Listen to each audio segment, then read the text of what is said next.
প্রিয় ভাই ও বোনেরা, আপনি জানেন কি একজন মুমিনকে মৌলিকভাবে কোন কোন বিষয়ের প্রতি ঈমান আনতে হয়? কোরআন ও সুন্নাহর আলোকে মুক্তিপ্রাপ্ত দল কারা?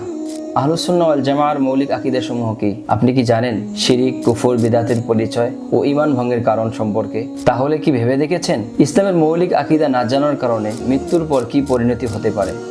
আসসালামু আলাইকুম ওয়া রাহমাতুল্লাহি ওয়া বারাকাতুহু। ইন্নাল হামদালিল্লাহ ওয়াস সালাতু ওয়াস সালামু আলা রাসূলিল্লাহ وعلى آله وأصحابه ومن والاه وبعد. قال الله عز وجل في كلامه المجيد: أعوذ بالله من الشيطان الرجيم. بسم الله الرحمن الرحيم. من عمل صالحا من ذكر أو أنثى وهو مؤمن فلنحيينه حياة طيبة. صدق الله العظيم. অত্যন্ত আনন্দের সঙ্গে জানাচ্ছি যে তোহা জিন্নুরাইন অনলাইন মাদ্রাসার ব্যবস্থাপনায় শুরু হতে যাচ্ছে ইসলামের মৌলিক আকীদা শিক্ষা কোর্স। মাত্র 2 থেকে 3 মাস মেয়াদী এই কোর্সে 24টি লাইভ ক্লাস এবং 4টি ইন কোর্স এক্সামের মাধ্যমে ইনশাআল্লাহ আমরা ইসলামের মৌলিক আকীদা সমূহ জানব।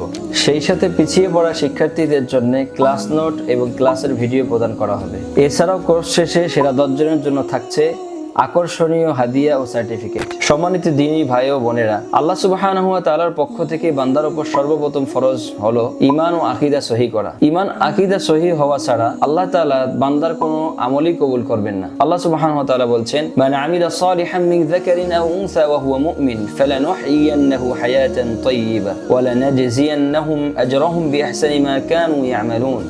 পুরুষ অথবা নারীর মধ্য থেকে যে মুমিন অবস্থায় সৎ আমল করবে, আমি তাকে উত্তম জীবন দান করব এবং তারা যে আমল করত তার থেকে উত্তম প্রতিদান দান করব। আরেকটি আয়াতে আল্লাহ সুবহানাহু ওয়া তাআলা বলেন: লাইসাল বিররা আন তুওয়াল্লু ওয়ুজুহাকুম কিবালাল মাশরিকি ওয়াল মাগরিবি ওয়ালাকিন্নাল বিররা মান আমানা বিল্লাহি ওয়াল ইয়াউমিল আখিরি ওয়াল মালাইকাতি ওয়াল কিতাবি ওয়ান নাবিয়্যিন।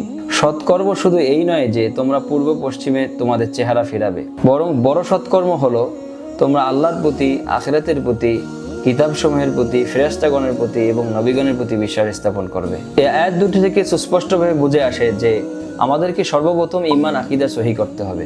একটি হাদিসে বর্ণিত হয়েছে, হযরত আব্দুল্লাহ ইবনে আব্বাস রাদিয়াল্লাহু আনহু বলেন, হযরত মুআজ বিন জাবাল রাদিয়াল্লাহু আনহুকে যখন রাসূলুল্লাহ সাল্লাল্লাহু আলাইহি ওয়াসাল্লাম ইয়ামানবাসীদের নিকট গভর্নর রূপে পাঠাচ্ছেন, তখন তিনি তাকে বলেন: উদউহুম ইলা শাহাদাতি আল্লা ইলাহা ইল্লাল্লাহ। তুমি ইয়ামানবাসীদেরকে এই সাক্ষ্যদানের প্রতি দাওয়াত দিবে যে আল্লাহ ছাড়া নেই কোনো ইলাহ, ওয়া আন্না মুহাম্মাদান রাসূলুল্লাহ সাল্লাল্লাহু আলাইহি ওয়াসাল্লাম, আর মুহাম্মদ সাল্লাল্লাহু আলাইহি ওয়াসাল্লাম আল্লাহর রাসূল। ফাইন আতাউহুম লিযালিক, যদি তোমার এই দাওয়াতকে তারা কবুল করে নেয়, ফাআলিমহুম আন্নাল্লাহ ইফতারাদা আলাইহিম খামসা সালাওয়াতিন, যে আল্লাহ সুবহানাহু ওয়া তাআলা তাদের উপর 5 ওয়াক্ত সালাত ফরজ করেছে, এই কথা তুমি তাদেরকে জানিয়ে দিবে।